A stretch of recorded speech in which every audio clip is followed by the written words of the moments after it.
안녕하세요. 한 주간의 법조계 이슈와 소식을 한데 모아 심층적으로 전해드리는 로투데이 스페셜 신세아 기자입니다. 이번 주 법조계와 정치권의 가장 뜨거운 소식은 기무사 계엄령 검토 문건에 대한 문재인 대통령의 독립수사단 구서 수사 지시였습니다. 국방부가 독립수사단을 꾸려 다음 주부터 바로 수사에 착수하는데요. 관련 소식 이슈플러스와 심층 리포트에서 이어서 전해드립니다.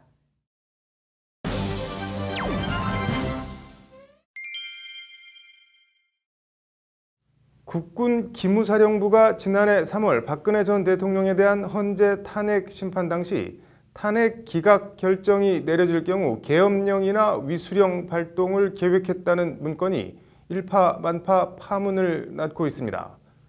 일각에선 기무사가 통상 업무로 여러 경우의 수 가운데 하나를 짚어보았을 뿐이라는 반론도 있습니다.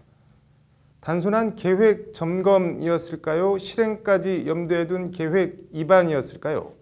신세아 기자의 심층 리포트입니다. 철저하게 진상을 규명하라! 시민사회단체연대가 오늘 오후 서울 광화문에서 기무사를 규탄하는 기자회견을 열었습니다. 촛불 집회 진압을 위한 계엄령이나 위수령 발동 계획은 사실상 내란 음모에 해당한다는 것이 이들의 주장입니다. 실로 충격적입니다. 탱크 200대, 장갑차 550대, 특전사 1,400명, 무장병력 4,800명. 이 숫자들이 의미하는 바가 뭐겠습니까? 바로 군사 쿠데타, 친위 군사 쿠데타의 상황을 여실하게 보여준다고 생각합니다. 군 인권센터가 입수해 공개한 기무사가 지난해 3월 작성했다는 전시계엄 및 합수 업무 수행 방안 문건입니다. 현상 진단, 탄핵 결정 선고 이후 전망 부분입니다. 탄핵 심판 결과에 불복한 대규모 시위대가 서울을 중심으로 집결하여 청와대, 헌법재판소 진입, 점거를 시도. 학생, 농민, 근로자 및 시민단체가 가세하고 일부 시위대가 경찰서에 난입하여 방화, 무기 탈취를 시도하는 등 심각한 치안불안 야기라고 현상을 진단하고 있습니다. 결론은 국가안보에 위기가 초래될 수 있어 군 차원의 대비가 기묘하답니다. 구체적인 비상조치 유형은 위수령 또는 계엄입니다. 국민들의 계엄에 대한 부정적 인식을 고려, 초기에는 위수령을 발령하여 대응하고 상황 악화 시 계엄 시행을 검토하겠다는 겁니다. 일단 계엄령은 국회 동의가 있어야 하고 위수령은 해당 지자체장의 요청이 있어야 합니다. 박원순 서울시장이 위수령 발동을 요청할 리 만무합니다. 이와 관련한 제한사항 해소 방안이라는 기무사 문건 내용입니다. 지자체장 성향에 따라 군 병력 출동 요청 여부 결정이라는 소제목이 눈에 띕니다. 시 도지사가 경찰 담당 지역 치안 유지를 위한 병력을 요청하지 않을 경우 군 중요시설 위주 전담 방호, 시위대가 군 중요시설에 접근 시 경찰 협조와 외곽 경계선을 확장시켜 조기 접근 통제라고 돼 있습니다. 일단 군시설 방호를 명분으로 군을 출동시켜놓고 이후 통제권을 행사하겠다는 구상입니다. 그러면서 문건은 서울 인접 증원 가능 부대로 기계와 5개 사단과 특전사 3개 여단을 부대명까지 구체적으로 적시하고 있습니다. 문건은 그러면서 향후 조치라며 철저한 보안 대책 강구하 임무 수행에 만전을 기하겠음이라고 위수령 설치를 기정사실화하는 표현을 쓰고 있습니다. 생각조차 하기 끔찍한 이런 계획들을 어느 나라 군대가 아닌 우리 국민들의 세금으로 운영되는 우리의 군대가 정말 할 말을 잃고 맙니다. 이런 가운데 해당 문건 위반에 깊숙이 관여한 것으로 알려진 기무사 고위 간부가 정권이 바뀐 뒤엔 기무사 개혁 TF팀에 합류해 기무사 자체 개혁을 주도한 걸로 알려져 또 다른 논란을 낳고 있습니다. 오늘 기자회견 참가자들은 기무사 자체 개혁은 요원한 일이라며 기무사를 해체하고 내란 음모에 가담한 관련자들을 모두 처벌하라고 목소리를 높였습니다. 기무사가 존재하는 한 군의 정치적 중립은 요원하다는 것이 오늘 기자회견 참가자들의 주장입니다. 여러 논란에도 불구하고 기무사에 대한 대대적인 개혁은 어떤 식으로든 임박했다는 것이 중론입니다. 법률방송 신세아입니다. 네, 문재인 대통령의 기무사의 계엄령 검토 문건 작성 특별 수사 지시 얘기 더 해보겠습니다. 이슈플러스 정순영 기자 나와 있습니다. 정 기자. 해외 순방 중에 국내 사안에 대한 특별 수사 지시 어떻게 보면 상당히 이례적인데 뭐 배경이나 뒷얘기가 좀 나온 게 있나요? 네, 일단 이 사안이 가진 위중함, 심각성, 또 폭발력 등을 감안을 해서 국방부와 청와대 참모진이 아주 신중하고 면밀히 들여다봤다라는 게 청와대 관계자의 말인데요. 네. 관련 내용을 인도 현지에 가 있는 대통령에게 보고를 했고 대통령도 순방을 다 마친 뒤 돌아와서 지시를 하는 것은 좀 너무 지체된다라고 판단하는 것 같다면서 그래서 현지에서 바로 지시를 내린 것이라는 게 관계자의 말입니다. 네. 뭐 독립수사단이라고 했는데 어떻게 구성되고 운영되는지 얘기가 구체적으로 나온 게 있나요?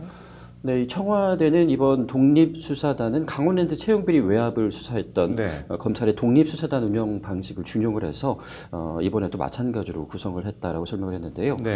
독립수사단의 보고 체계와 운영과 관련해서는 국방부 장관이 독립수사단 단장을 지명하게 될 테고 네. 그 단장이 독립수사단을 구성해서 수사를 진행하는 동안 누구에게도 보고하지 않고 지휘받지 않고 독자적으로 판단하고 독립적으로 수사를 진행하는 방식이 될 것이라는 게 청와대 관계자의 설명입니다. 네. 한마디로 일단 독립수사단이 구성이 되면 누구의 지휘나 간섭을 받지 않고 독자적으로 소신껏 수사할 수 있도록 하겠다는 것이 청와대의 구상이자 의미입니다. 네. 뭐 수사 대상은 어떻게 될까요? 일단 문건 작성 당시에 조현천 기무사령관과 한민구 국방부 장관 또 네. 김관진 청와대 국가안보실장 등 당시 군 최고 라인을 포함한 실무진들까지 광범위하게 조사를 벌일 것으로 예상이 됩니다. 기무사 계엄령 계획 문건 내용을 다시 한번 간략하게 좀 짚어볼까요? 더불어민주당 이철호 의원이 지난 5일 기무사가 지난해 3월 작성해서 네. 한민구 당시 국방부 장관에게 보고했던 전시 개헌 및 합수 업무 수행 방안이라는 제목의 문건을 입수해서 공개를 했는데요. 네. 이 문건에는 탄핵의 기각을 가정을 하고 촛불 집회를 진압하기 위해서 위수령과 계엄령을 발동한다라는 내용이 담겨져 있습니다. 네. 해당 문건에서 기무사는 서울 지역에 동원할 수 있는 부대로 8, 20, 26, 30사단과 또 수도 기계화 보병사단 등 기계화 5개사단 네. 특전사 139여단과 또 특전사 중에 특전사라고 불리는 707 특수임무대대 등 동원부대까지 구체적으로 적시해 놨는데요. 철저한 보안 수준 하에 임무 수행에 만전을 기할 것이라는 표현 등 위수련과 또 이 계엄령 발동을 기정사실화하는 그런 표현들이 담겨져 있어서 네. 단순한 검토가 아니라 실제 이 실행 계획을 위반하는 것이 아니냐라는 지적과 함께 큰 파문이 일었습니다. 네. 관련해서 군인권센터가 오늘 조현천 전 기무사령관을 군사반란 예비 음모 혐의 등으로 검찰에 고발을 했죠. 네, 기무사 계엄령 문건 의혹을 처음 제기했었죠. 이 네. 군인권센터가 조현천 전 기무사령관과 또 소강원 기무사 참모장 등 2명을 내란 예비 음모 및 군사 반란 예비 음모 혐의로 오늘 오전에 서울중앙지검에 고발을 했다고 밝혔습니다. 네. 기무사 계엄령 문건은 박근혜 친위 쿠데타 기획이라는 게 군인권센터의 주장인데요. 네. 군인권센터는 그러면서 문건 공개 후에도 증거를 인멸할 수 있는 위치에 있는 소강원 참모장 등에 대한 강제적인 수사를 하자는 군 검찰이 향후 수사를 잘 이끌어갈 수 있을지 의심스럽다라면서 민간 검찰에 고발장을 제출한 이유를 밝히기도 했습니다. 네. 뭐 군 입장은 나온 게 있나요? 송영무 장관이 오늘 오후에 네. 기자회견을 열고 입장을 밝혔는데요. 기무사 계엄령 문건에 대해서 깊은 유감을 표하고 네. 국방부 차원의 특별수사단을 구성해서 최단시간 내에 수사단장을 임명해서 엄정하게 수사를 하겠다라고 입장을 밝혔습니다. 네. 송영무 장관은 그러면서 수사 종료까지 일체 보고도 받지 않고 법 위반 사항이 발견될 시 엄정하게 조치하겠다라고 강조를 하기도 했습니다. 네. 뭐 유신 군사 정권도 아니고 세계가 극찬한 평화적인 촛불 집회에 위수령이나 계엄령을 발동해서 군 병력을 동원해서 진압을 할 생각을 했다는 것 자체가 좀 그러네요. 수사 경과 면밀히 지켜봐야겠네요. 오늘 잘 들었습니다.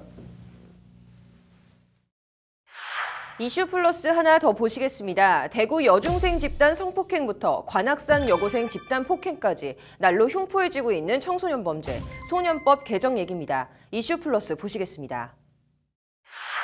네, 날로 흉포해지고 있는 청소년 범죄, 오늘은 말도 많고 탈도 많은 소년법 얘기해 보겠습니다. 이슈 플러스 신세아 기자 나와 있습니다. 신 기자, 오늘 김상곤 사회부총리가 청소년 범죄 관련 관계장관 긴급 회의를 열었다고 하는데 어떤 내용인가요? 네, 대구에서 발생한 여중생 집단 성폭행 사건과 최근 이른바 여고생 관악산 집단 폭행 사건으로 여론이 들끓자 김상곤 부총리가 관계부처 장관 긴급회의를 소집한 건데요. 네. 정부 서울청사에서 열린 관계장관 회의에서 김상곤 부총리는 참으로 충격적이고 이번 사건의 피해 학생과 가족에게 안타까운 마음을 금할 길이 없다며 재발 방지를 위한 효과적인 대응 체계를 만들어 나가겠다고 강조했습니다. 네, 뭐 어떤 사건인데 참으로 충격적인 사건이라고 표현을 한 건가요? 네, 먼저 대구 여중생 집단 성폭행 사건은 15살에서 18살 사이 이 10대 청소년 7명이 15살 여중생을 집단 성폭행한 사건입니다. 네. 더욱 공분과 여론을 들끓게 했던 거는 이들의 행태를 고발하면서 피해 여중생의 어머니가 국민청원 게시판에 올린 청원글인데요. 네. 딸 아이가 7명에게 성폭행을 당하는 과정이 사진으로 찍혔다. 사건 후 남자아이들은 성폭행을 했다고 자랑스럽게 무용담을 늘어놓듯 소문을 냈고 정작 성폭행 피해자인 딸아이는 수군거림과 따돌림에 시달리고 있다라는 내용입니다. 네. 네, 가해자들을 엄벌에 처해달라는 건데 이 네. 청원은 28만 명 이상이 동의를 해서 지금 현재 청원의 답변을 기다리고 있는 상황입니다. 네. 관악산 여고생 집단 폭행 이건 또 뭔가요? 네, 서울의 한 여고생이 중학생 10명에게 구타에다가 성추행까지 당한 사건인데요. 네. 서울 노원구 노래방에서 1차로 폭행을 한 뒤 이후 관악산으로 다시 끌고 가서 추가로 또 집단 폭행을 했다고 합니다. 네. 거의 24시간 폭행을 당했다고 하는데요.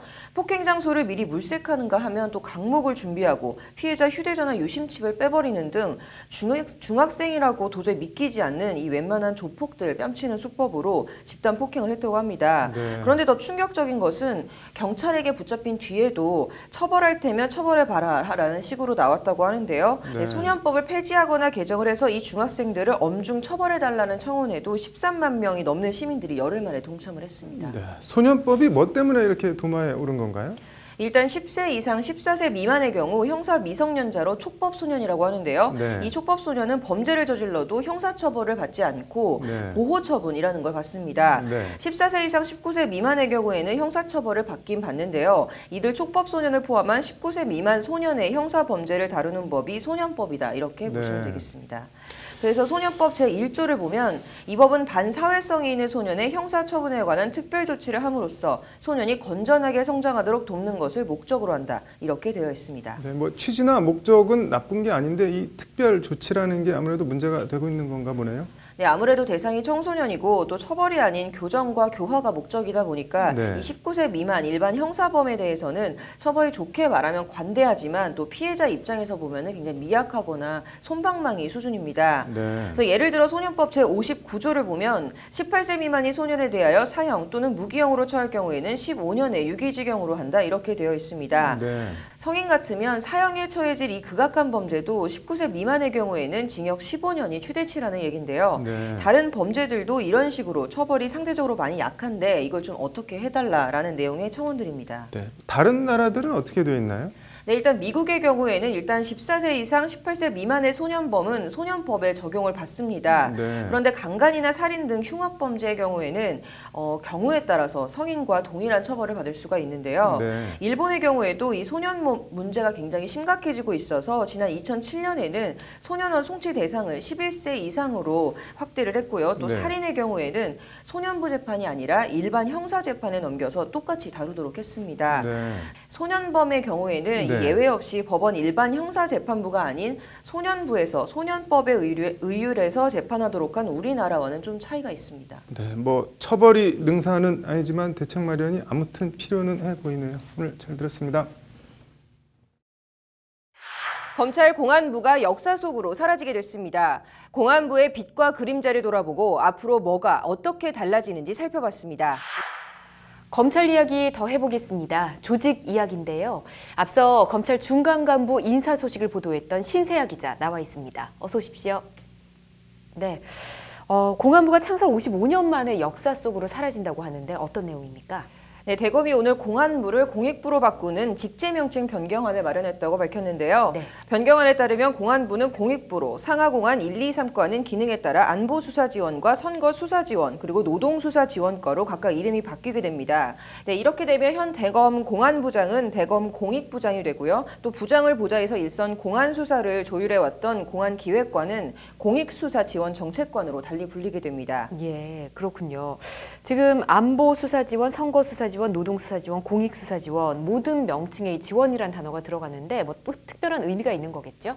네, 지난달 21일 발표됐던 이 정부의 검경 수사권 조정안과 맞닿아 있는 부분입니다. 네. 조국 민정수석이 당시 발표했던 이 조정안에 따르면 검찰의 1차 직접 수사는 일부 특수 수사 분야로 크게 제한이 됩니다. 네. 특히 이 공안 분야의 경우에는 사실상 선거사범 수사 정도만 검찰에 남게 되고요. 예. 이 대공 등 안보 수사 그리고 노동 관련 수사는 대부분 경찰이 1차 수사권을 갖게 됩니다. 네. 이름이 바뀌는 이 공익부 산하 과좌니 조직에 지원이라는 단어가 모두 들어간 거는 이런 점들이 반영된 결과로 풀이가 되는데요. 대검은 공익부 명칭에 대해서 공익은 사회 일반과 사회적 약자 보호를 상징하는 용어다. 선거, 노동 사건을 편향되게 처리한다는 오해와 비판을 불식하는 효과가 있을 것으로 기대한다. 이렇게 밝혔습니다. 네, 뭐 선거 노동 사건을 편향되게 처리한다는 오해와 비판이라고 했는데 이게 꼭 오해나 아무 근거가 없는 비판만은 아니잖아요. 네, 공안부 할 때 이 공안은 공공의 안녕을 줄인 말인데요. 말씀하신 대로 이 검찰 공안부가 공공의 안녕이 아니라 정권의 안녕을 위한 조직이 아니냐라는 비판은 사실 그동안 끊임없이 제기되었던 문제입니다. 네. 대표적인 게 지난 1999년 6월 진영구 전 대검 공안부장의 이른바 조폐공사 파업 유도 발언 사건이 있는데요.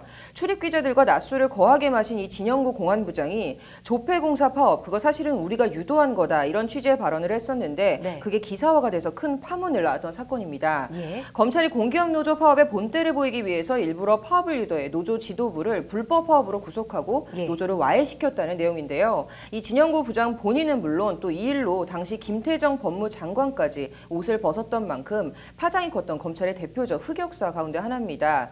이런 노동사건 외에도 이 민주화운동이나 학생운동 또 시위와 집회 등에 대한 과도한 탄압 또 나아가서 이런저런 이 간첩 조작 사건에 직간접적으로 이 검찰 공안부가 연루돼 왔던 것도 엄연한 사실입니다. 그렇군요. 그래서 말씀하신 대로 이 공안부에 대한 이런 비판을 그냥 오해로만 치부하기는 좀 힘들어 보입니다. 네, 이제 공안부에서 공익부로 이름이 바뀌는 건데 그 외에 어떤 것들이 좀 달라집니까? 네, 관련해서 이 법무부가 공안 개념을 재정립하라는 지침을 대검에 내려보냈는데요. 공안을 국가 안보와 공공질서를 직접 위태롭게 하는 분야로 한정하라는 게 법무부의 지침입니다. 예. 포괄적으로 다 공공의 안녕, 공안에 넣지 말고 노동과 선거 분야 등은 다 떼어내서 전담 또 이 전문 검사 체제로 가겠다는 게 법무부 구상입니다. 예. 대검의 오늘 조직 개편안도 큰 틀에서는 이런 취지와 방향에서 이루어진 거라고 보시면 될 것 같습니다. 네, 그렇군요. 대검만 이 이름과 조직이 바뀌는 건 아니겠지요?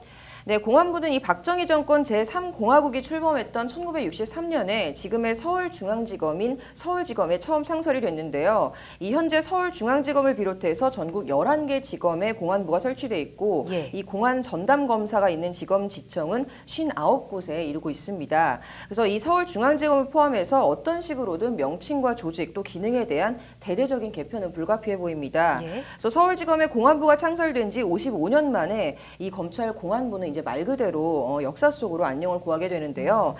선거철이나 대형 사회 이슈가 있었으면은 이 전국의 공안부장들이 대검에 모여서 총장 주재로 전국 공안부장 검사회의를 여는 모습도 이제 과거의 모습으로만 남게 됐습니다. 그렇군요. 이른바 특수통과 함께 검찰 양대 라인을 구성했던 이 공안부, 공안통이 이제 역사 속으로 사라진다고 하니까 검찰 내부에서도 좀 만감이 교차할 것 같습니다. 오늘 잘 들었습니다. 최순실 태블릿 PC는 조작됐다는 허위 주장으로 손석희 사장 등의 명예를 훼손한 혐의로 재판에 넘겨진 변희재 씨에 대한 첫 공판이 열렸습니다. 최순실 태블릿은 없다는 변 씨 지지자들이 몰려든 법원 안팎 풍경을 담아왔습니다.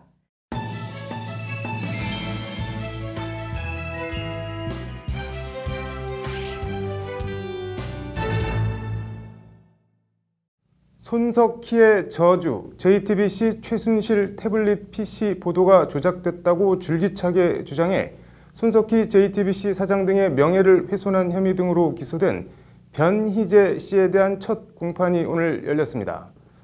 재판장엔 변 씨 지지자들이 몰려나와 변희재 파이팅을 외치다 제지를 당하는가 하면 법정 바깥에서도 지지자들이 모여 시위를 벌였습니다.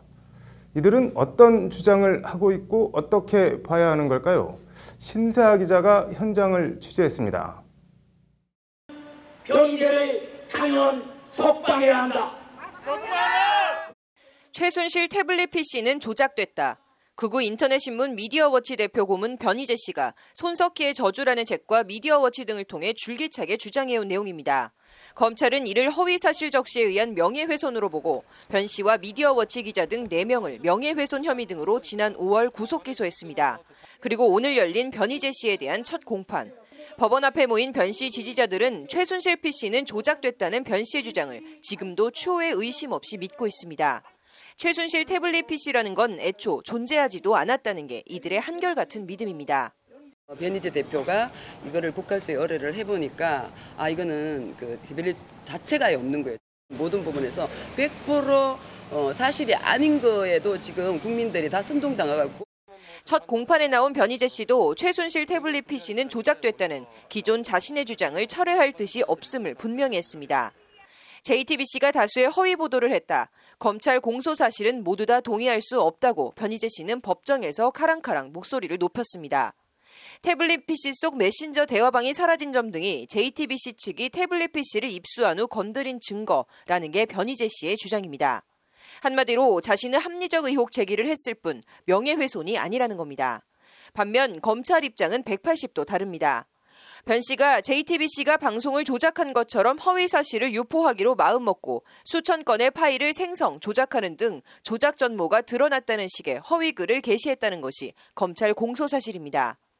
변 씨가 합리적 근거 없이 피해자들을 비방할 목적으로 악의적 허위 사실을 지속적으로 유포해 피해자들의 명예와 언론 자유에 대한 침해 정도가 무겁다는 게 검찰의 판단입니다. 그러나 법정을 가득 채운 변 씨 지지자들은 검찰 공소 사실에 아랑곳하지 않고 변희재 파이팅을 외치는 등 소란을 떨다 경위들에게 제지를 당하기도 했습니다. 구속된 변희재 씨가 법정에 모습을 나타내자 우는 지지자도 있었습니다. 변 씨 지지자들이 법정에 대거 몰려 취재진의 출입까지 통제된 가운데 법정 바깥 시위 분위기도 크게 다르지 않았습니다. 한마디로 변희재는 문재인 정권의 희생양이라는 주장입니다. 뭐냐면은 지금의 어떤 사회적인 분위기나 여론에 편승해서 좀 의도적으로 왜곡된 판결이 나올 수도 있지 않나, 이제 저희는 그런 걱정을. 법조계에선 박근혜 전 대통령 무죄를 주장하는 이들처럼 변희재 씨와 변 씨 지지자들도 보고 싶은 것만 보고 믿고 싶은 것만 믿는 전형적인 확증 편향 경향을 보이고 있다는 지적이 많습니다. 실제로 지지자들 입장에서 그렇게 생각할 수 있다라고 하더라도 그 재판부에서 그 부분을 가지고 판단에 영향을 미친다든지 그러지는 않을 겁니다.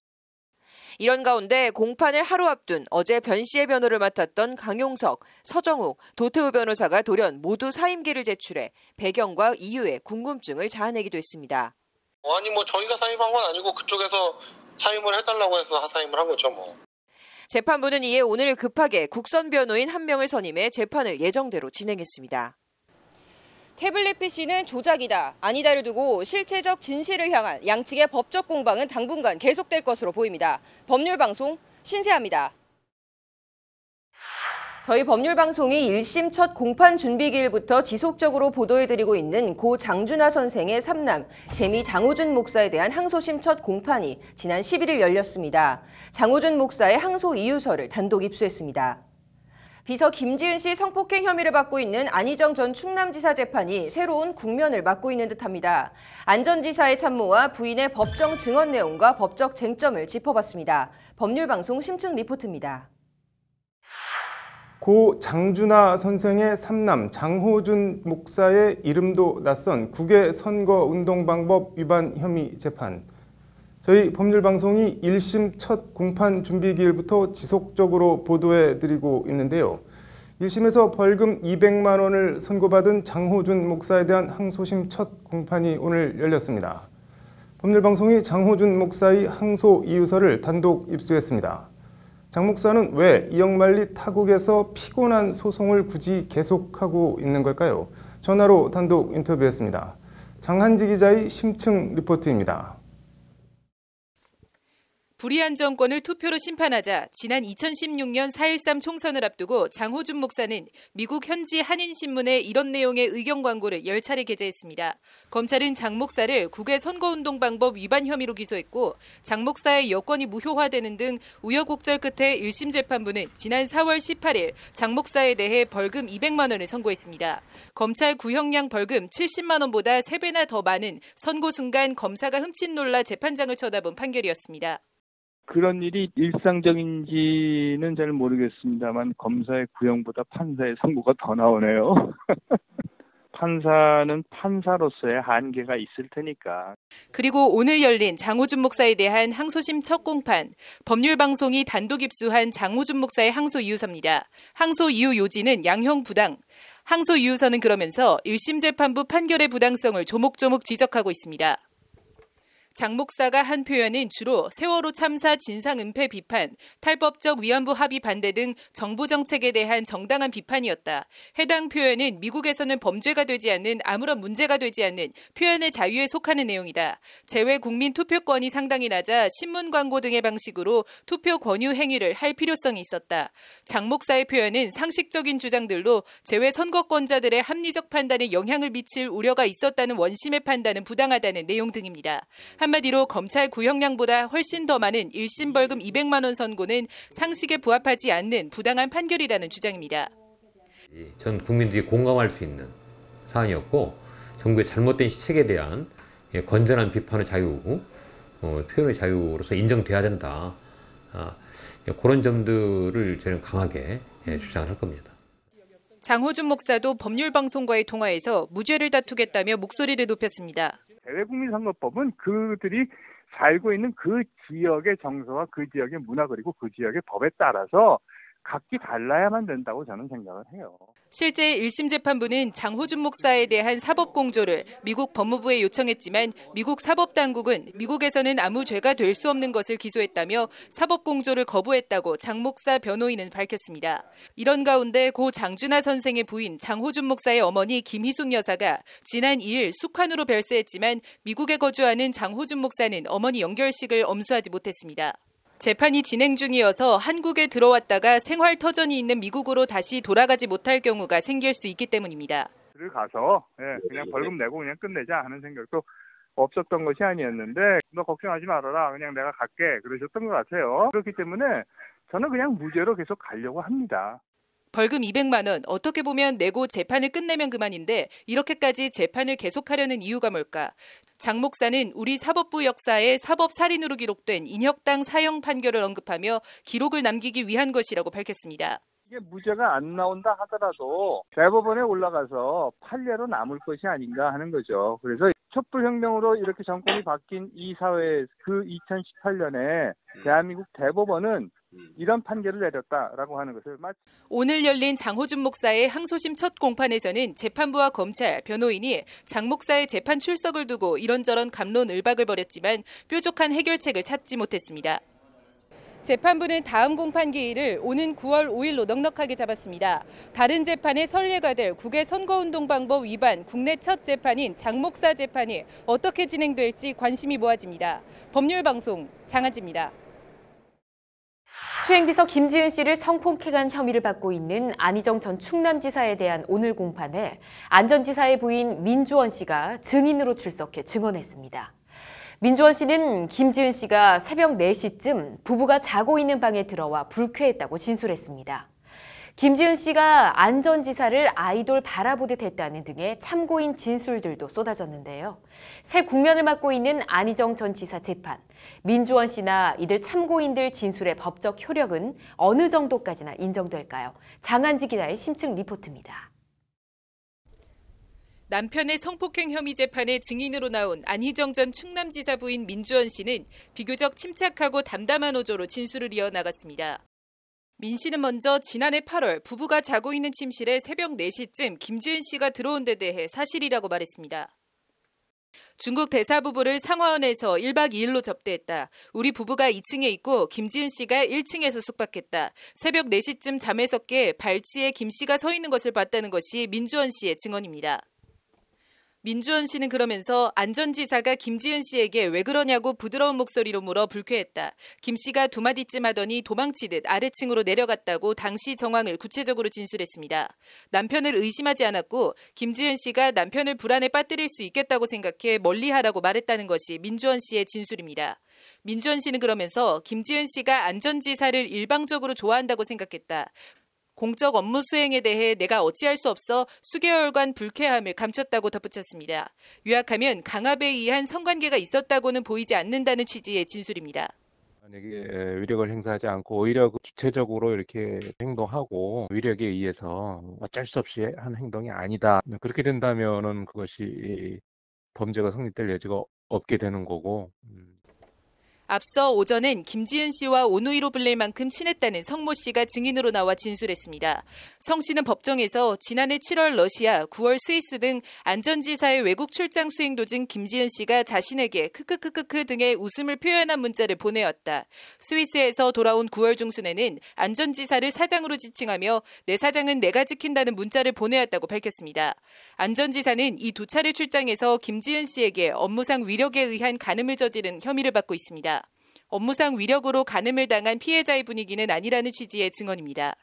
성 씨는 그러면서 김지은 씨가 안전지사를 이성으로 바라봤냐는 질문에는 그렇다기보다는 아이돌을 바라보는 팬심이나 존경심이 있었던 것 같다고 답했습니다.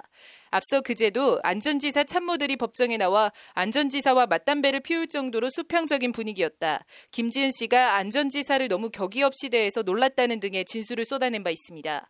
모두 저항할 엄두도 내지 못했다는 김지은 씨의 진술을 뒤엎는 내용의 증언들입니다. 법원 안팎에선 안전지사와 김지은 씨의 증언이 180도 엇갈리는 상황에서 여러 증인들의 주변 진술이 재판 결과에 큰 영향을 미칠 것이라는 분석이 중론입니다. 피해자의 주장이 정말 상식적으로 신빙성이 있는지는 주변 사람들의 증언도 다 들어보고 재판부에서 판단하는 거기 때문에 사실 증인들이 그렇게 증거력이 약하다고 보긴 어렵고, 관건은 안전지사 참모나 부인 진술의 신빙성을 재판부가 얼마나 채택하느냐입니다. 검찰 측에서도 증인신문을 반박할 여러 가지 자료를 갖고 있을 것으로 보이기 때문에 재판의 추이를 좀 더 지켜봐야 될 것 같습니다.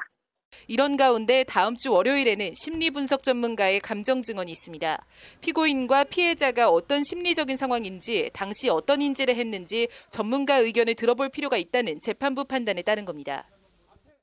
안희정 전 충남지사 성폭행 혐의 재판이 새 국면을 맞고 있는 가운데 이르면 법원은 오는 23일 결심 공판을 열고 변론을 종결할 예정입니다. 결심 공판 날 검찰이 안전지사에 대해 어느 정도 형량을 구형할지도 관심입니다. 법률방송 장한지입니다.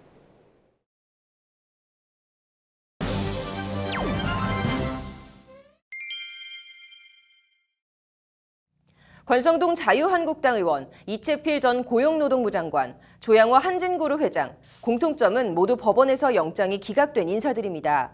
기각 사유도 대동소이한데요. 어떻게 봐야 할까요? 원 저작물에 대한 패러디와 저작권 침해의 경계는 어떻게 될까요? 제목이 쌍시옷으로 시작되는 한 페미니즘 웹툰 패러디 저작권 논란을 짚어봤습니다. 워마드 성체훼손과 천주교 모욕 논란이 뜨겁습니다. 혐오 사이트에 대해 생각해봤습니다.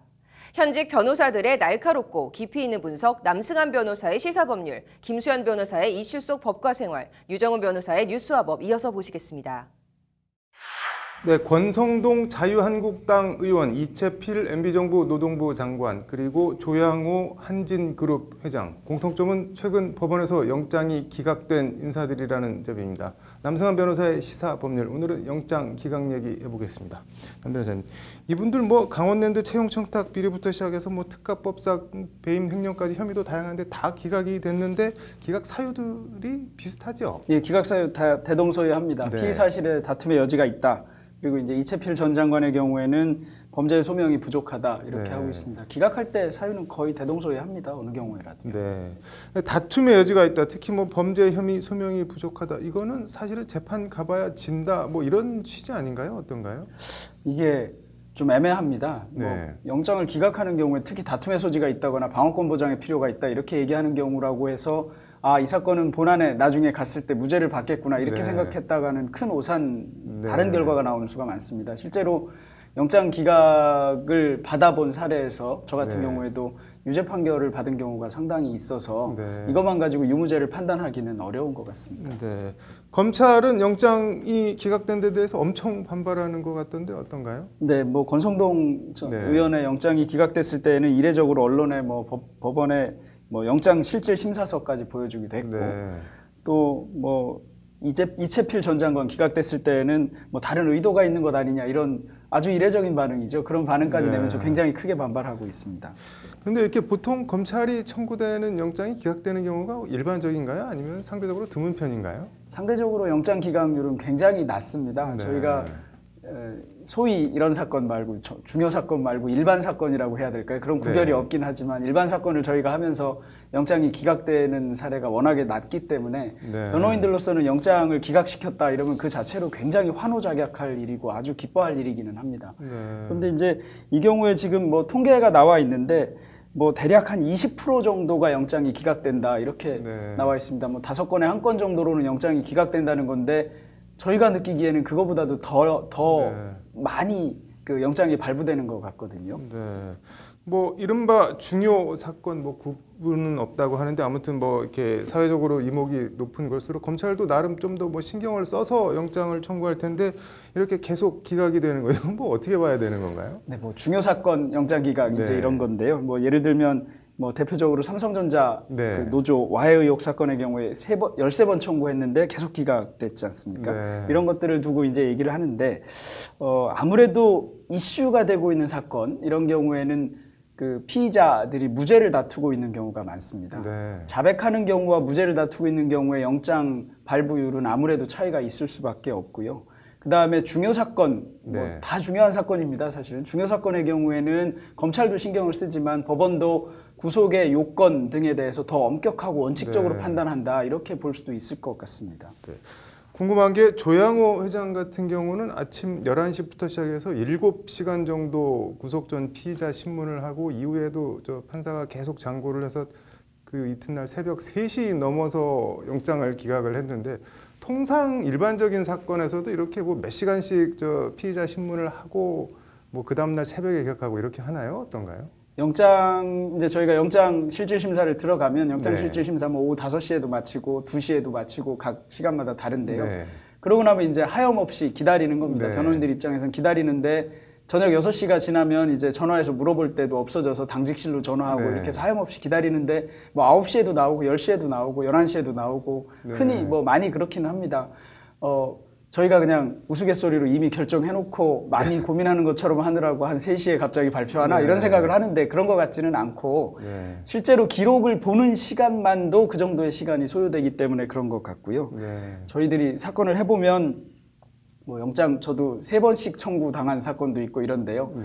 유독 크리스마스 전 또는 뭐 명절 전 이런 때 영장 청구하면 뭔가 그 불길한 예감 같은 게 드는데 꼭 유독 그럴 때 더 발부되는 것 같고 꼭 그런 것도 뭐 12시, 1시 이럴 때 발부되는 것 같아서 아주 어려움을 느꼈던 적이 많기는 합니다.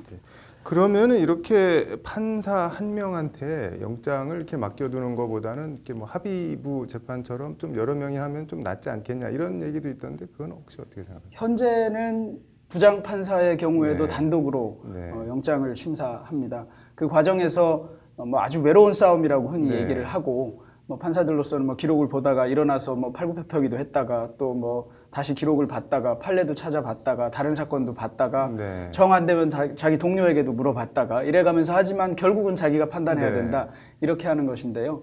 글쎄요, 영장 합의부에서 한다고 해도 부장과 주심 뭐 둘 사이의 의견 교환이 조금 이루어질 뿐이고 실제로는 거의 주심에 의해서 이루어질 가능성이 많아서 아직은 부장 단독 또는 뭐 그냥 영장 단독에 의한 경우가 더 많이 있을 수밖에 없는 것 같고 인력적인 문제도 좀 있는 것이 아닌가 이렇게 생각합니다. 이게 뭐 무자르듯 일도 양단식의 대책은 좀 힘들어 보이는데 그래도 뭐 어떤 개선점이나 뭐 이렇게 가야 되지 않나 방향이 있다면 뭐가 있을까요? 저희가 일반 사건, 중요 사건 뭐 이런 얘기를 아까 했습니다만 모든 피의자들에게 자기 구속 사건은 일생일대 최고 중요한 사건입니다. 그러니까 모든 사람이 중요한 사건인데 어떤 것은 제대로 안 보고 어떤 것은 제대로 본다. 물론 법원에서는 절대 그러지 않을 거라고 저희는 의뢰인들에게 피의자들에게 얘기합니다. 그런데 이런 그 중요 사건에서 흔히 하는 엄정한 수사 원칙, 엄정한 그 발부의 원칙 등을 일반 사건에서도 좀 더 지켜줬으면 해서 예를 들어 일반인 보통 사건의 경우에도 영장이 기각될 가능성이 있다 이런 기대를 조금이라도 더 높인다면 중요 사건 또는 중요 유력 정치인에 대한 사건에서의 기각률에 대해서도 더 할 말이 생기지 않을까 그런 생각입니다. 아무튼 뭐 일반인들이 보통 사람들이 좀 납득할 수 있는 결정들이 나왔으면 좋겠네요. 오늘 잘 들었습니다. 문재인 대통령 비하 논란 등 대학로 페미니즘 시위 논란이 뜨겁습니다. 김수현 변호사의 이슈 속 법과 생활. 오늘은 페미니즘 웹툰과 저작권 얘기해 보겠습니다. 김 변호사님, 이 웹툰 제목이 방송에서 발음하기 상당히 부적절하긴 한데 뭐 쌍시옷으로 시작하는 말인데 이게 왜 이렇게 논란인 건가요? 네, 이 웹툰은 일상에서 벌어지는 성차별 그리고 성불평등 사례를 소재로 그린 만화입니다. 네. 이 웹툰의 작가가 자신의 만화를 무단으로 편집해서 인터넷에 올린 네티즌들을 상대로 자신의 저작권을 침해했다고 주장하면서 법적 네. 대응을 예고하고 있습니다. 뭐를 어떻게 했길래 법적으로 대응한다는 건가요? 이 웹툰은 4컷으로 이루어진 만화입니다. 분량이 길진 않지만 만화 속 대사들이 속 시원하다, 사이다다 이런 반응이 있는데요. 네. 한편으로는 일부 네티즌들의 이 만화 그림은 그대로 둔 채 대사만 바꿔서 작가 만화에 반박하는 내용으로 편집을 했고 이 편집한 만화를 다시 인터넷에 올렸습니다. 작가는 이런 행위가 이 웹툰 원작의 저작권을 침해한 것이라고 주장하고 있습니다. 뭐 어떻게 보면은 일종의 패러디라고 볼 수도 있을 것 같은데 이게 저작권 침해에 해당하는 건가요? 어떤가요? 우선 저작권이 인정이 되면 이 저작권자는 자신이 창작한 저작물에 대해서 다양한 권리를 갖게 되는데요. 우선 원 저작물의 동일성을, 즉 형태나 내용을 그대로 유지할 권리, 즉 동일성 유지권, 그리고 복제권, 배포권 등 다양한 권리를 갖습니다. 이런 만화, 즉 원 저작물을 무단으로 편집해서 사용하는 것은 원 저작권자의 허락이 없는 한 원칙적으로 저작권 침해에 해당이 되게 됩니다. 네. 근데 패러디물 경우 같은 경우는 좀 저작권 침해를 폭넓게 봐주는 경향이 있는 거 아닌가요? 어떤가요? 우선 저작권법 상에는 패러디에 관한 명확한 규정은 없습니다. 네. 따라서 국가마다 약간씩 다른 입장을 취하고 있는데요. 우선 이 패러디물을 2차적 저작물, 즉 원 저작물과 다른 새로운 창작물로 봐서 보호를 해줄 것인지 아니면 이 원 저작물을 정당한 이용 범위 내에서 공정한 방법으로 이용했다고 봐서 보호해줄 것인지 조금씩 다른 입장을 내취하고 있습니다. 네. 그러면은 어떤 경우에는 저작권 침해가 되고 어떤 경우에는 뭐 패러디물로 별도의 저작권을 인정받는지 뭐 기준 같은 게 뭐 명확하게 있나요? 어떤가요? 패러디는 단순한 모방이나 표절과 달리 원 저작물에 대한 비평이나 풍자를 담은, 즉 새로운 의미를 담은 작품이어야 됩니다. 네. 법원은 따라서 이 원 저작권자의 저작권을 침해하지 않는 범위 내에서 패러디를 한 것인지 여부에 대해서 우선 원 저작물에 대한 비평이나 풍자의 내용을 담고 있는지, 그리고 원 저작물의 이용 목적, 즉 단순히 상업적인 목적으로만 이용하는 것인지 여부, 그리고 세 번째로는 이 원 저작물이 이용된 방법이나 분량 등을 참고하고요. 또 마지막으로 원 저작물이 시장에서 가지는 가치를 하락시키는 것이 아닌지 여부 등을 종합적으로 판단하고 있습니다. 네. 이게 뭐 실제 사례나 판례 같은 게 있나요? 어떤가요? 우선 가수 서태지 씨는 컴백홈이라는 굉장히 유명한 곡을 가지고 있는데요. 다른 가수가 이 노래를 무단으로 편집해서 부른 사건이 있었습니다. 서태지 씨가 따라서 이 가수한테 자신의 저작권을 침해했다고 주장하면서 소를 제기했는데 우선 법원은 이 패러디는 원 저작권자의 이 저작권을 본질적으로 침해하지 않는 범위 내에서 예외적으로 허용되어야 한다라는 입장입니다. 그런데 이 사건에서 개사한 곡은 원곡을 단순히 흉내낸 정도에 불과해서 어떤 새로운 의미를 가지는 작품이라고 보기는 어렵다. 그리고 이 가수가 단순히 상업적인 목적으로 이용했고 또 원곡을 지나치게 많이 이용했기 때문에 서태지 씨의 저작권을 침해한 것이 맞다라고 판단한 사례가 있습니다. 네. 그러면은 이 쌍시옷으로 시작하는 이 웹툰, 만약에 저 원작자가 저작권 소송을 내면 어떻게 해야 될 것 같으세요? 우선 이 단순 지금 인터넷에 올라온 웹툰 그리고 편집된 내용을 봤을 때 제가 생각하기로는 이 만화에서 중요한 부분은 그림의 요소라기보다는 이 대사에 있다고 보입니다. 따라서 이 대사를 변형을 했고 또 원 저작물의 이용 목적이 사실 상업적인 목적이라기보다는 어떤 비평이라든지 풍자하는 목적이 좀 크다고 보이고 단순히 원 저작물에 대한 어떤 시장에서의 수요에 딱히 큰 영향을 미치는 것으로 판단되진 않을 것 같아서 저작권 침해라고 보기는 좀 힘들지 않을까 판단이 됩니다. 풍자와 조롱, 그 해악과 비방 사이 패러디에도 어떻게 보면 균형이 좀 필요해 보이네요. 오늘 잘 들었습니다. 온라인 커뮤니티 워마드에 천주교를 조롱하는 사진과 협박성 글이 올라와 파문이 일고 있습니다. 유정훈 변호사의 뉴스와 법, 오늘 워마드에 대해서 알아보겠습니다. 어서 오십시오. 안녕하세요. 네, 반갑습니다. 워마드 하는데 워마드가 어떤 곳입니까? 예, 워마드는 여성 우월주의를 표방하는 남성 혐오 사이트입니다. 네. 여성을 뜻하는 우먼과 유목민을 뜻하는 노매드의 합성어로 알려져 있습니다. 워마드 강령에 의하면 우리는 여성 운동 단체는 아니다. 소수의 인권은 챙기지 않는다. 여성의 인권만 챙긴다면서 이를 위해서는 도덕도 포기하겠다고 밝힌 바 있습니다. 네. 강령을 통해 보더라도 조금은 극단적인 면을 볼 수가 있습니다. 강령이라고 하니까 뭐 또 어떤 조직 같다는 느낌이 들긴 하는데 네. 그동안 여러 차례 논란이 좀 됐었죠. 네, 극단적인 남성 비하와 조롱으로 여러 차례 문제가 되어 왔습니다. 심지어는 안중근, 윤봉길 의사와 같은 독립운동가까지도 비난과 조롱을 했습니다. 예. 이런 부분들이 너무하는 것 아니냐라는 비판도 받아왔고요. 지난 10일에는 한 회원이 카톨릭 성찬식에 쓰이는 빵의 일종인 성체에 낙서를 하고 태운 뒤에 인증샷을 올리는 그런 일도 있었습니다. 예. 신앙적으로 천주교는 성체를 예수의 몸과 같이 보기 때문에 귀히 여기는 것인데요. 이를 전면 부정하면서 신성모독 논란까지도 지금 일고 있는 상황입니다. 네, 천주교 입장은 어떨지 또 궁금해지네요. 예, 천주교 측에서는 충격과 분노를 느낀다. 형식과 방법에 상관없이 대응을 하겠다라는 네. 입장을 밝혔는데요. 이런 중대한 문제는 지체 없이 바티칸의 신앙 교리성에 보고가 되고 영적인 자산과 권리를 지키기 위한 조치가 취해진다고 합니다. 앞으로 바티칸에서 어떤 조치가 취해질지도 모르겠습니다. 그렇군요.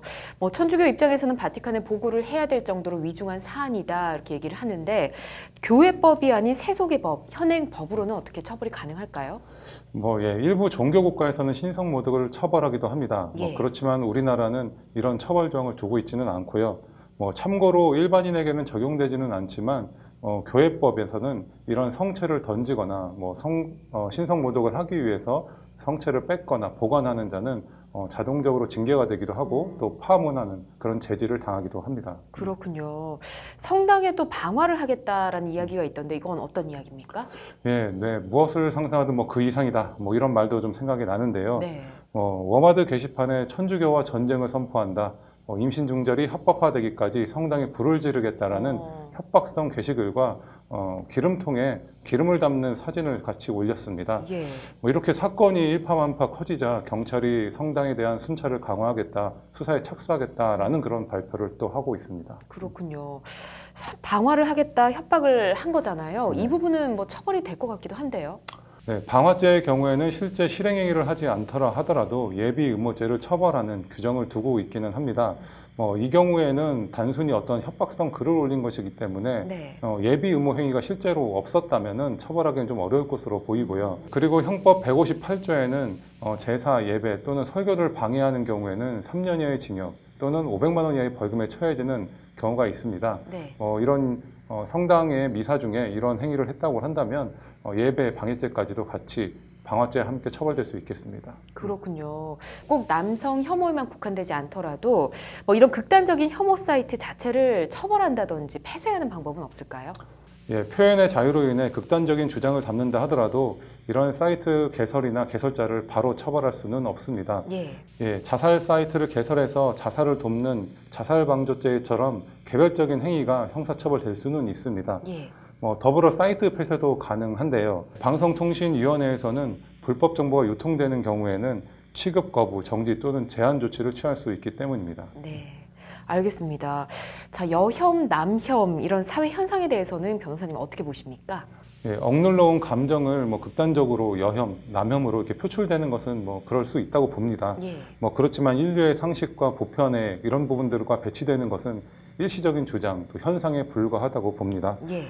성숙한 시민 의식을 가지고 타인을 배려하는 그런 자세가 좀 필요하지 않을까 생각이 듭니다. 네, 이런 극단적인 비하와 조롱이 오히려 건강하고 상식적인 페미니스트나 여성주의가 설 자리를 좁게 만든다는 걸 좀 인지했으면 좋겠습니다. 오늘 잘 들었습니다. 고맙습니다.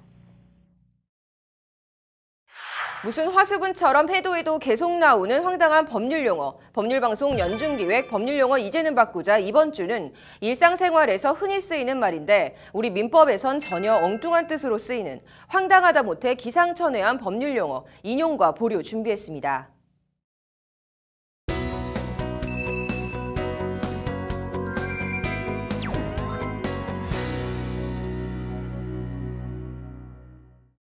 평화로 가는 길은 없다. 평화가 길이다. 문재인 대통령이 지난 8일 인도 국빈 방문을 앞두고 인도 최대 영문 일간지와 진행한 인터뷰에서 인용한 마하트마 간디의 말입니다. 인용하다 하면 보통 이렇게 남의 말을 빌려 쓰다는 뜻으로 받아들입니다. 그런데 우리 민법에서는 이 인용하다가 좀 많이 다른 의미로 쓰인다고 합니다. 부부간에 서로 인용한다. 무슨 뜻일까요? 법률방송 법률용어 이제는 바꾸자. 장한지 기자입니다. 짜증 좀 내지 말았죠? 알았다고! 그러니까 이혼해! 그러니까 나도 하고 싶다고! 근데 엄두가 안 난다고! 우리 민법은 부부간의 의무 조항을 두고 있습니다. 부부는 동거하며 서로 부양하고 협조해야 한다. 그러나 정당한 이유로 일시적으로 동거하지 아니하는 경우에는 서로 인용해야 한다. 동거하지 않을 때는 서로 인용해야 한다. 참으로 희귀한 말입니다. 시민들은 어떻게 이해할까요? 뭐를 활용하는 거 아니면 뭐 전에 있던 거를 그대로 이용하는 거고. 인용하다. 네. 뭔가를 따라 사용하다라는 뜻 아닐까요? 인용하다, 한자로는 끌인, 쓸 용자를 사용합니다. 국어사전에서는 기본적으로 남의 말이나 글을 자신의 말이나 글 속에 끌어쓰다는 뜻이 가장 먼저 등장합니다.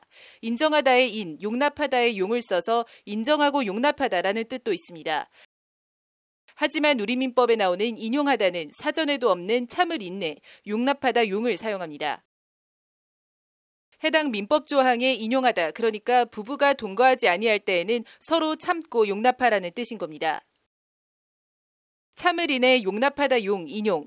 지금은 국어사전에도 안 나오는 단어지만 조선 왕조실록에는 15번이나 등장합니다.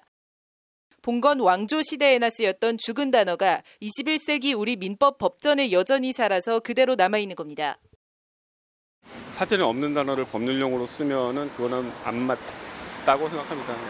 아니면 차라리 그냥 뭐 참고 뭐 받아들인다라고 쓰던지. 더 큰 문제는 같은 인용이라는 단어가 민법에서는 서로 다른 의미로 혼동돼 쓰인다는 점입니다. 민법 제217조에서의 인용은 인정하고 용납하다의 뜻인 반면 민법 부칙 제3조에서는 통상적으로 쓰이는 남의 말이나 글을 자신의 말이나 글에 끌었을 때라는 뜻으로 쓰고 있는 겁니다. 어떤 결과에 대해서 그것을 참고 받아들여야 된다라는 뜻도 있고 인정하고 용납해야 된다. 이렇게도 좀 해석할 수가 있을 것 같고요. 인용이라는 단어를 뭐 여러 가지로 의미로 쓰고 있는 것 같습니다. 국립국어원은 2003년 국어 순화 자료집을 편찬하면서 남의 말이나 글을 자신의 말이나 글에 끌었을 때 쓰는 인용하다는 끌어쓰다로, 인정하고 용납하다의 인용은 인정하고 받아들이다로, 참을 인해 용납하다 용의 인용은 참아 견디다로 쓸 것을 권고했습니다. 하지만 말 그대로 권고에만 그쳤을 뿐 바뀐 건 없습니다. 그 부분을 서로 참고 견뎌야 또는 참고 받아들여야 서로 다듬어서 제시한 적이 있습니다. 사전에 없는 말들을 꽤 쓰고 있죠. 법률 용어 중에는. 5년 전 법무부는 부부간의 조항에 등장하는 인용을 어려운 한자어로 선정했습니다. 그러나 민법에는 아직 동거하는 부부는 서로 인용한다는 납득할 수 없는 말로 여전히 남아 있습니다. 법률방송, 법률용어 이제는 바꾸자 장한지입니다. 법률용어 이제는 바꾸자 연중기획 기사를 진행하면서 오늘 같은 경우는 또 처음 봅니다. 이의를 보류하다라는 말을 들으면 어떤 뜻이 떠오르시나요? 당연히 이의 제기를 잠시 미루다 정도 의미를 생각하실 텐데요. 우리 민법에서 이의를 보류하다는 뜻은 전혀 그런 뜻이 아니라고 합니다. 민법만의 독창적이다 못해 유아 독존적인 말 사용. 법률방송 법률용어 이제는 바꾸자. 장한지 기자입니다.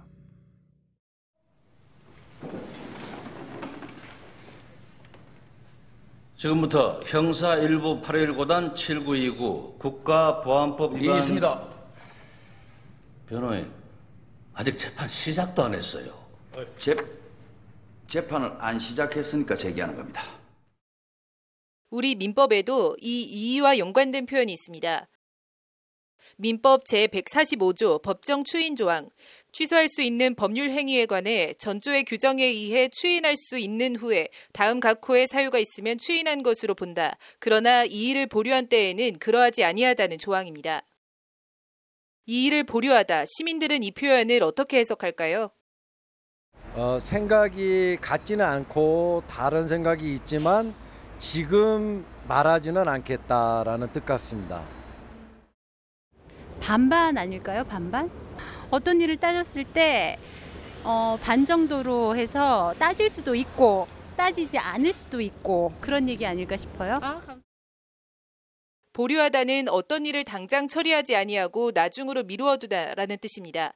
비슷한 말로는 유보하다, 늦추다, 미루다가 있습니다. 사전에 나오는 뜻에 따라 민법 조항 이 일을 보류한 때를 해석하면 이 일을 유보한 때, 이 일을 미룬 때 정도의 뜻이 됩니다. 그러나 실제 우리 민법에서 이 일을 보류한 때는 이 일을 제기한 때라는 정반대의 뜻으로 쓰이고 있습니다. 한자로도 지킬 보에 머무를 유, 보류라는 똑같은 단어를 쓰면서 보류를 유보가 아닌 제기라는 전혀 엉뚱한 뜻으로 쓰고 있는 겁니다.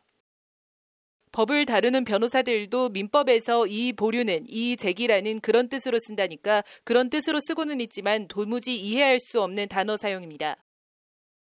통상적으로 보면 이제 이 일을 달다, 이 일을 제기하다 이런 뜻입니다. 일반인들한테 굉장히 어렵고 이게 이 일을 한다는 건지 이 일을 안 한다는 건지 이거 알 수가 없기 때문에 5년 전 법무부는 이 일을 보류하다를 의미 이해에 혼란이 있는 용어로 선정했지만 달라진 건 없습니다.